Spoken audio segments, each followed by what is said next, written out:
కూటమిలో బీటలు వారుతున్నాయా? జనసేన, టీడీపీ నేతలకు ఒకరంటే ఒకరికి పడడం లేదా? అంటే అవుననే సమాధానాలు వినిపిస్తున్నాయి. చాలా జిల్లాల్లో ఇలాంటి పరిస్థితులే కనిపిస్తున్నాయి. అయితే కొన్ని తెర మీదకొస్తే మరికొన్ని బయటకు పొక్కకుండా జాగ్రత్త పడుతున్నారు. తాజాగా టీడీపీ, జనసేన నేతల మధ్య సంబంధాలు ఎలా ఉన్నాయనేది తిరుపతి వేదికగా మరోసారి బయటపడింది. మంత్రి లోకేష్ బుధవారం తిరుపతి పర్యటనలో భాగంగా టీడీపీ కార్యాలయంలో పార్టీ సభ్యత్వం, ఓటరు వెరిఫికేషన్, టీడీపీ యాప్లో ఉత్తమ ప్రతిభ కనబర్చిన నాయకులకు ప్రశంసా పత్రాలు అందించి అభినందించారు.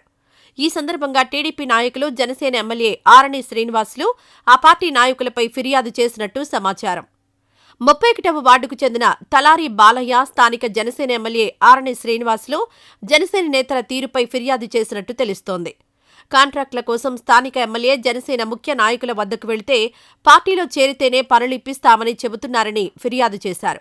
ఏ విషయం గురించైనా ఎమ్మెల్యే అనుచరుల దగ్గరకు వెళ్తే జనసేనలో చేరాలని ఒత్తిడి చేస్తున్నారని వాపోయారట. ఓ టీడీపీ మహిళా నాయకురాలు కూడా ఎమ్మెల్యే, జనసేన నాయకులపై ఫిర్యాదు చేసినట్టు తెలుస్తోంది. దీంతో లోకేష్ సీరియస్ అయినట్టు సమాచారం. వెంటనే తిరుపతి కార్పొరేషన్ కమిషనర్కు ఫోన్ చేసి తలారి బాలయ్య అనే వ్యక్తిని మీ వద్దకు పంపిస్తున్నాను, పనులు అతనికి అప్పగిస్తే అతను ఎవరికివ్వాలో వారికిస్తాడు అని చెప్పినట్టు సమాచారం. అనంతరం లోకేష్ మాట్లాడుతూ టీడీపీ కోసం పనిచేసిన నాయకులకు, కార్యకర్తలకు ఇబ్బంది లేకుండా చూస్తారని హామీ ఇచ్చినట్టు సమాచారం.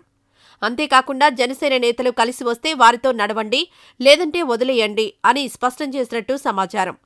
ఇంత జరుగుతుంటే మీరేం చేస్తున్నారు అని ఇన్ఛార్జి మంత్రి అనగాని సత్యప్రసాద్ను ప్రశ్నించినట్టు తెలుస్తోంది. అందరూ కలిసికట్టుగా డిప్యూటీ మేయర్ పదవిని దక్కించుకున్నట్టే మేయర్ పదవిని దక్కించుకోవాలని సూచించినట్టు సమాచారం.